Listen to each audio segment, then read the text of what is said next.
నమస్కారం, welcome to our channel. నేను సహస్ర. ఆంధ్రప్రదేశ్లో అసెంబ్లీ, లోక్సభ ఎన్నికల పోలింగ్ పూర్తయింది.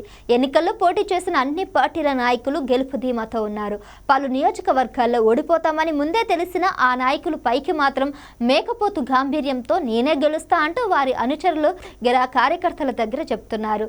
పోలింగ్ పూర్తి కావడంతో ఎవరి లెక్కల్లో వారు బిజీగా ఉన్నారు. ఇక చిత్తూరు జిల్లాలోని నగరి అసెంబ్లీ నియోజకవర్గంలో మంత్రి ఆర్కే రోజా మరోసారి పోటీ చేశారు.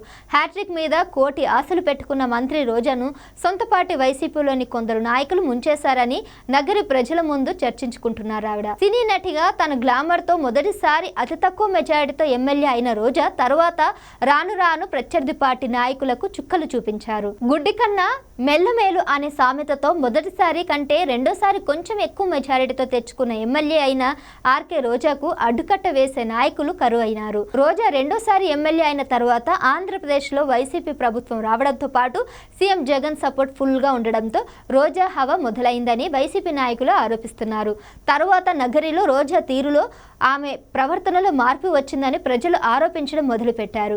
సీఎం జగన్ ను ఎవరైనా ఒక్క మాట అంటే రోజా వాళ్లకు పట్టపగలు చుక్కలు చూపించేది. టీడీపీ అధినేత చంద్రబాబు నాయుడు, ఆయన కుమారుడు నారా లోకేష్, జనసేన అధినేత పవన్ కళ్యాణ్ తో పాటు ఆ పార్టీ నాయకులను ఇష్టం వచ్చినట్లు తిట్టిన రోజా నిత్యం వార్తల్లో నిలిచేవారు. జగన్ ప్రభుత్వంలో రెండో విడత మంత్రిగా పదవులు పంపకాలు జరిగిన సమయంలో మంత్రి రోజా మంత్రి పదవి దక్కించుకున్నారు. అప్పటికే రోజా మీద వైసీపీలో వ్యతిరేకత రావడం, ఆమె మంత్రి అయిన తర్వాత ఆమె తీరులో ఇంకా మార్పులు రావడంతో నగరితో పాటు ఉమ్మడి చిత్తూరు జిల్లాలోని వైసీపీ నాయకులు మేడం తీరును జీర్ణించుకోలేకపోయారు. అప్పటి నుంచి నగరిలోనే రోజాకు వైసీపీలోనే వ్యతిరేక పవనాలు మొదలయ్యాయి. రోజాను గెలిపించుకోవడం కోసం నగరి నియోజకవర్గంలో సీఎం జగన్ బహిరంగ సభ కూడా పెట్టారు. అయినా లాభం లేదు. సొంత పార్టీ అభ్యర్థులే ఆవిడకి వ్యతిరేకంగా ఉండడం మనం చూస్తున్నాం. అయినా రోజా గెలుపుకు మాత్రం పని చేయమని కొందరు వైసీపీ నాయకులు తేల్చి చెప్పేశారు. ఇదే సమయంలో రోజా మీద ఉన్న వ్యతిరేకతను తమ వైపు తిప్పుకోవడంతో నగరి టీడీపీ అభ్యర్థి మాజీ మంత్రి గాలి భానుప్రకాష్ విజయం సాధించారని చెప్పాలి. నగరిలో దూసుకుపోయిన గాలి భానుప్రకాష్ ప్రజలను ఆకట్టుకొని తనకు ఒక్క అవకాశం ఇవ్వాలని మనవి చేశారు.